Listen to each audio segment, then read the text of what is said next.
There is no one-size-fits-all or a simple fix when it comes to your well-being. Hi, my name is Josephine, founder of Positivity Center and Wellbeing Consultant, and a person figuring out how to be my best. So join me in conversation with friends, sharing what works for them, and then listen to what works for others so you can create something that will work for you. Well, hello and welcome to the show today. I am joined here by my very new friend, Janna. Welcome, Janna. Hi, Josephine. Thanks so much for, joining and taking the time out to be a part of this really interesting show where we just have a discussion about well-being. So I actually really looking forward to our conversation because I feel like I've known you for a really long time, but really we've only just met. We've had one conversation because you decided to start meeting people that you've never had conversations with before on LinkedIn. And so my husband had a connection to you and we've connected, and that's so pretty cool. And after our first conversation, I really felt like there was probably an inspiration or admiration to, how you live your life, right? So I really wanted to start with sort of that conversation, and maybe you can tell us, in your journey, what well-being has come to mean to you and why it matters in your life. What does well-being mean to me? I think well-being means to me taking care of yourself, and yourself, not necessarily just your bodily self, but your inner self. And I guess doing things that continue to encourage you to grow, connect with others. In my growth journey, I've had to learn to love myself and to do things that served me well and not just the others around me. I was kind of a chronic people pleaser. And so I did a lot of people pleasing and had to really learn to honor myself. And in honoring myself, I became more authentic and more vulnerable, and it's caused me to have more connections in the world, not less. So it's kind of the irony of that journey. Yeah, that's so interesting. So how do you think it became to mean what it means to you now? I think just a lot of learning, learning and growing, learning that if we're not growing and challenging ourselves, we're also dying inside. So it's the challenge that causes the growth. And I think the self-care is recognizing that challenge is okay. And that it's okay to face a challenge in order to grow. And in doing so, you're nurturing and nourishing what you need. So really interesting. You talk about learning, and I know that I love learning. And then there's this like challenge that I have to apply what I'm learning. Have you experienced that? And what have you done to, I guess, not overcome it, but apply the learning? Yeah. I think that's a challenge a lot of people have. And I think I call it the knowing doing gap. We all know inherently inside of us what we should be doing.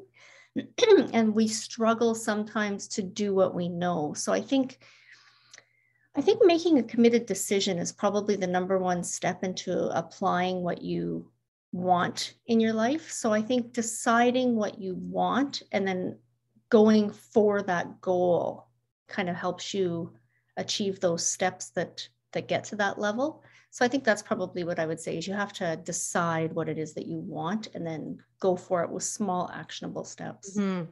So, I mean, it's so easy to, when you talk to somebody who's a lifelong learner and you've learned a lot and you do a lot, it's easy to have a really high level conversation about it.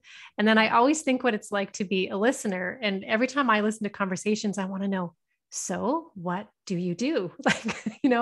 What's something in your life that you learned that you now do? And what's the impact that it has on you? And maybe not just on you, Janna, but on the people in your life. I think that you have to do today's work today. I think a lot of people get worried about the how. So they say, well, I've got this big goal. I want this big thing, but if this doesn't happen and that doesn't happen and this doesn't happen, there's no way it's going to work. And I think what you have to do is you have to do today's work today. So what that means is just do something. And I think that's what I learned a long time ago. I didn't have words to put behind it then, but just do what you can do today. And by doing that, you will learn something which will give you the next step just naturally. And I think by going through that process, that's what get you where you need to go. But a lot of people get frightened. And so I've heard an expression, and you will have heard it too, but how do you eat an elephant? You know, it's one bite at a time. But if you never take the first bite, you don't eat the elephant. Not that I would eat an elephant, but, you know, it's just that you got to take that one small step. And sometimes people think the step seems too small. And I've got caught in that trap too. And so then it feels like you're doing nothing. But truly you are, you're working towards these things in small, tiny increments, but it feels so minuscule that you can't see where it's going. And it's only by connecting the dots backwards that you can really see how far you've come. One of my mentors, Bob Proctor, has always said, you know, you're going to go so far that you're going to need a telescope to see where you were. And I think that's very, very true, but you have to do the work, but it doesn't have to be hard. So what are some of the little things that you maybe do that help you do today's work today? Well, I guess the conversations over coffee that I started last year is a very good example. So back in 2019, I'm going to go back even a little bit further. So back in 2019, I was asked by a charity to do a fundraiser and raise what I felt was a lot of money. I had never done anything like that before, and my personality type was very introverted. Even in my profession, I would go to meetings and I would slide into the meeting just on time. And then I would go to the washroom on a break, you know, and I'd come back just on time, right? So I didn't have to interact with people that I felt uncomfortable with. And so I kind of was very confused by the charity asking me. And so I looked at them across the table and I said, you know, if you think I could do this, you know, why would I think I couldn't?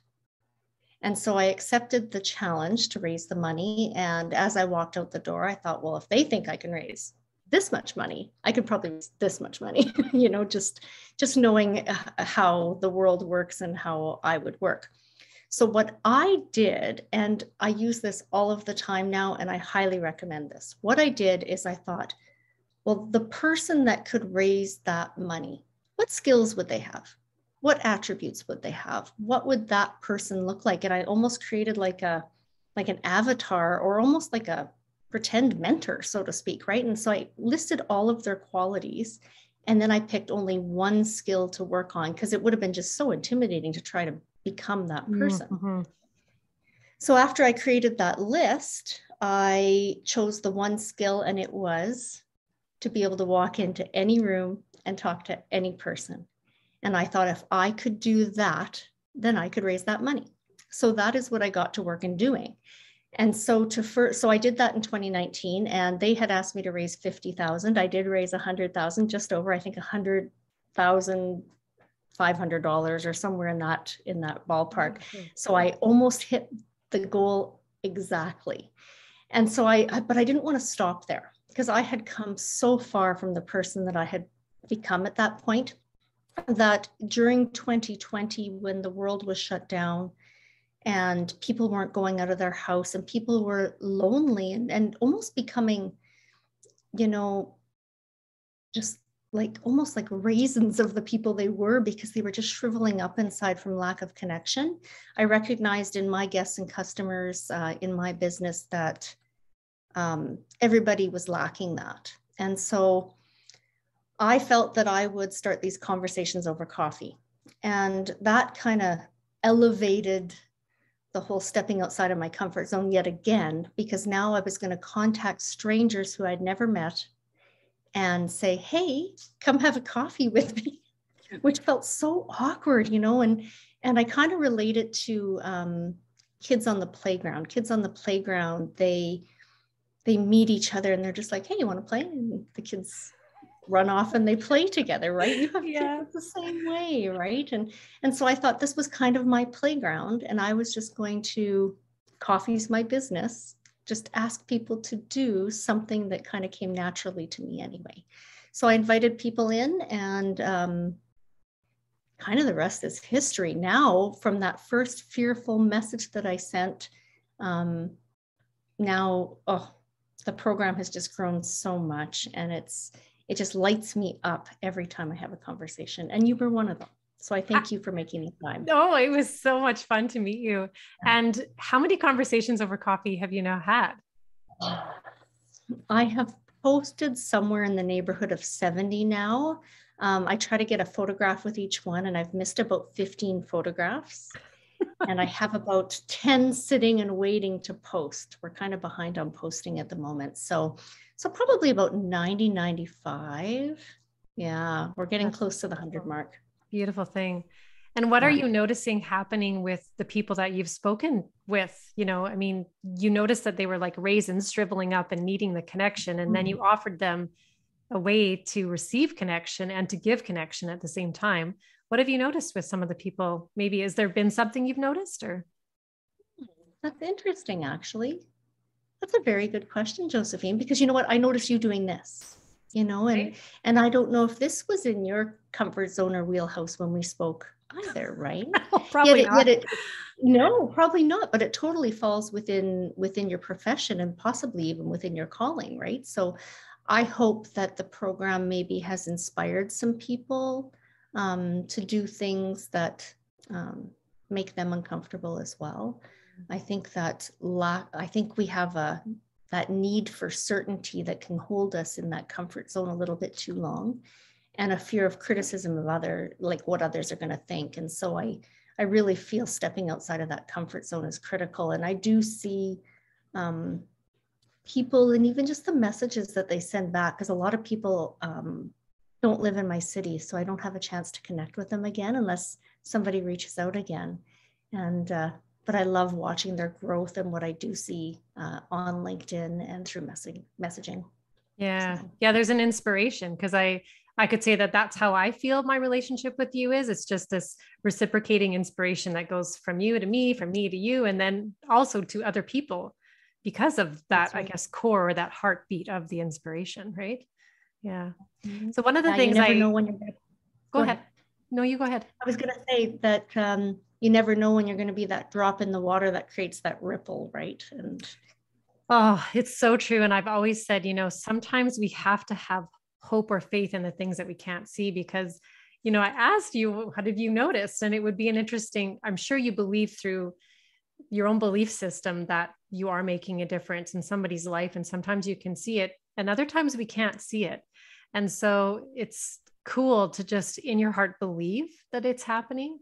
And then even to reach out and just from time to time find out, like, you know, what are you doing now? Or has that conversation helped you? Or yeah, I think it's good to sort of stockpile those magic moments, if you will, maybe. Yeah.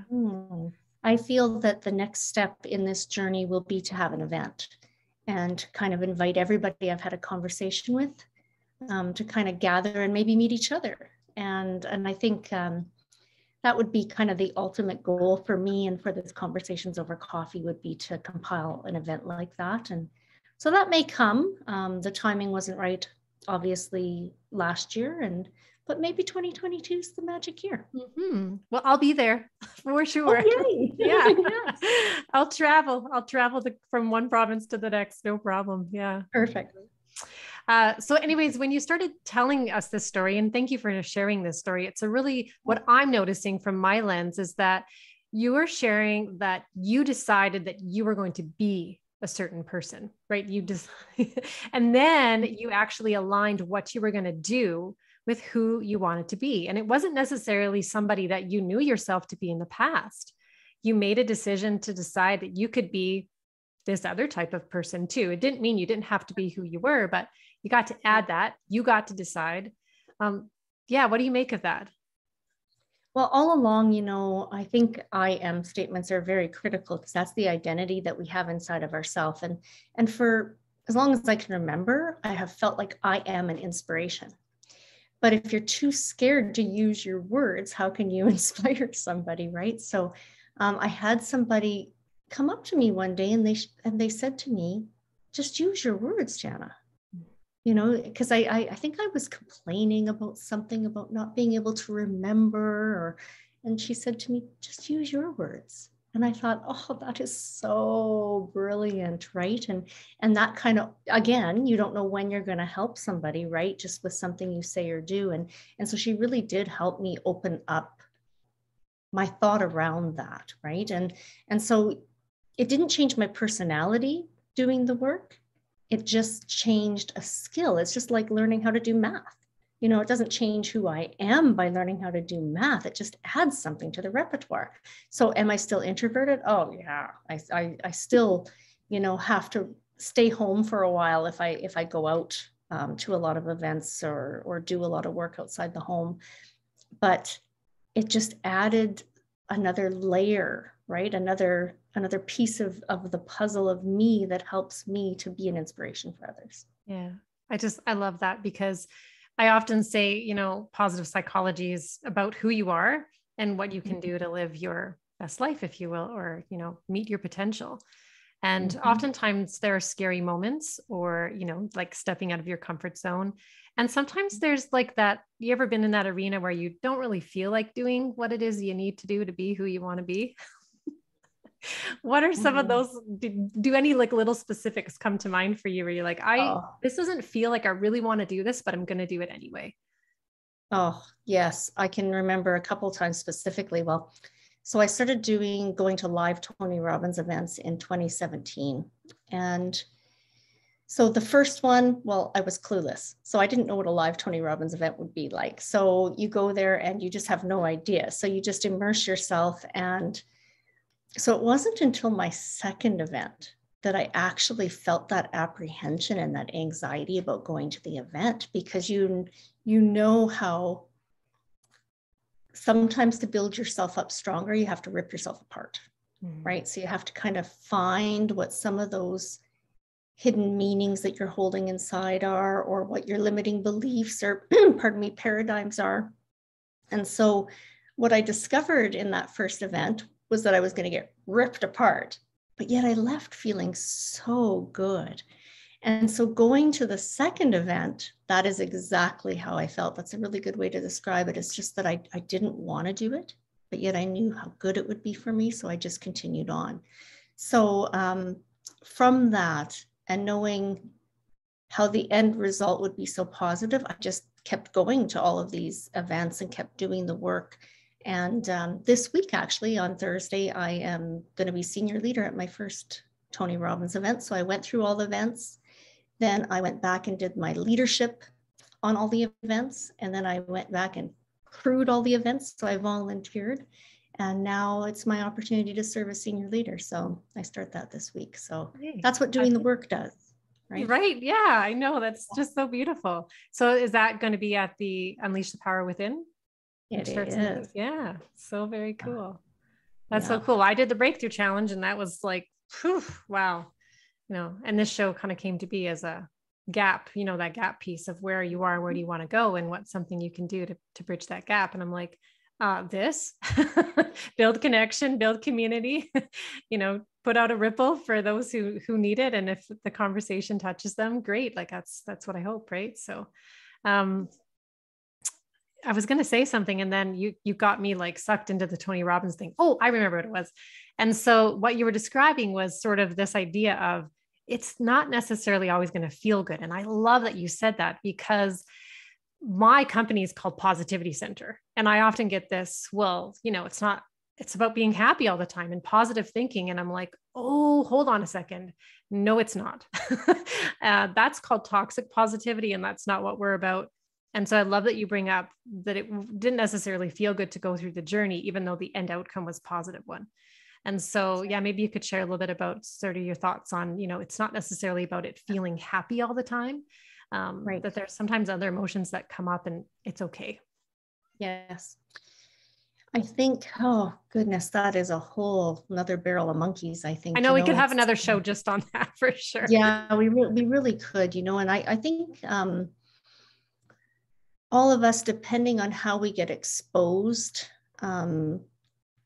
to personal development, is very important. And I think getting exposed the right way is very important, because I think a lot of people go to their first event or read their first book and they think, I've got this. I know this. This is all I need to know. All I got to do is think positive. All I got to do is focus on the right things, and that's it.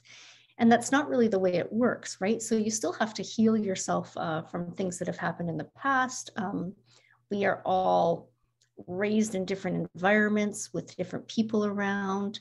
And so we all have different pieces to us, which is what makes us all unique and fun and just lovely to get to know. But if you don't approach it with, I guess, I've got kind of like a 3-step model that I go through. So anytime an event happens, anything in my life, I say, well, it is what it is. Accept it. So any event that happens, it could at first seem very bad. It could be good, but it is what it is. There's no going backwards. So you accept the event for what it is, and then you have to look for the good in it.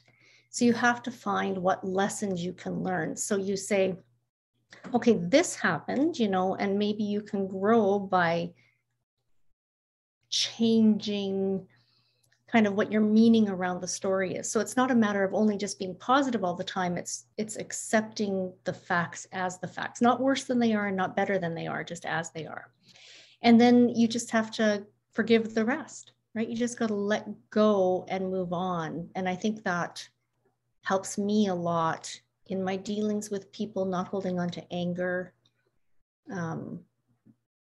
I don't know if that answered the question per se, but it's definitely how I deal with things. It's not just rose-colored glasses. It's seeing, I think that's the best way to put it, seeing things as they really are, not worse or better than they are. Trying to be factual about it. And then when you can be factual about it, you can, I guess, step back from the emotional suction that can kind of happen when you get emotionally sucked into the negativity. Because, when events get deemed as bad, if you will, or hurtful or whatever, we can tend to get sucked into a dark vortex. So if we don't have the skills to prevent ourselves from just staying in that darkness, I think that's kind of what you're saying is you need to ask yourself different questions and have a rhythm or find a rhythm that can help you not stay in the darkness, if you will, and have some light around there. Yeah. And I've also learned that everybody has different perspectives, so for me, this cup is flowered, right? But for you, you might think it's ugly. Somebody else might think it's gorgeous. And I just think it's a cup, right? Everybody has a different viewpoint of the cup. And sometimes recognizing that your viewpoint might not be the right viewpoint can help you get through an event as well. And so it's neither good or bad. It just is what it is.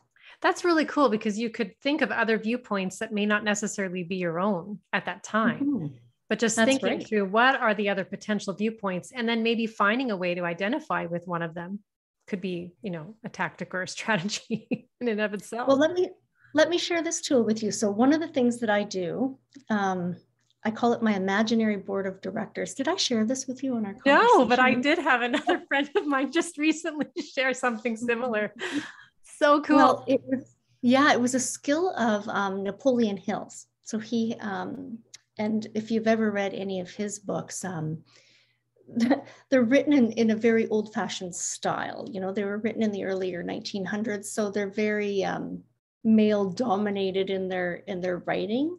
But if you can get past that, there's a lot of very good information in it. And so what I've always said is I write the problem on a piece of paper or a challenge that I'm having on a piece of paper, because what it does is that also objectifies the problem because it gets it out of you and onto a piece of paper. So now instead of something that's wrong with you, it's a thing to be dealt with on a piece of paper.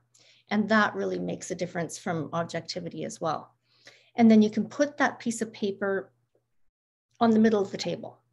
And then you can take people that you admire, either fictionally or in real life. So quite often I use my mother as one of my people. What would my mother do about this problem?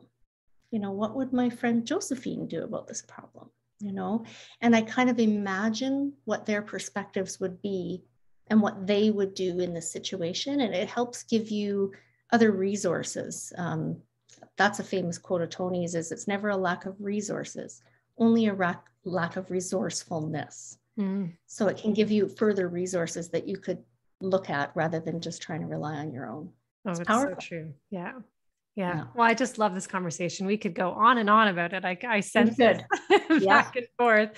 Well, let's bring it back to, you and your identity. And, one of the things I didn't do was ask you to introduce yourself at the very beginning of the show, which is actually kind of cool because I think you showed and demonstrated and shared with the audience so many things of, what you do.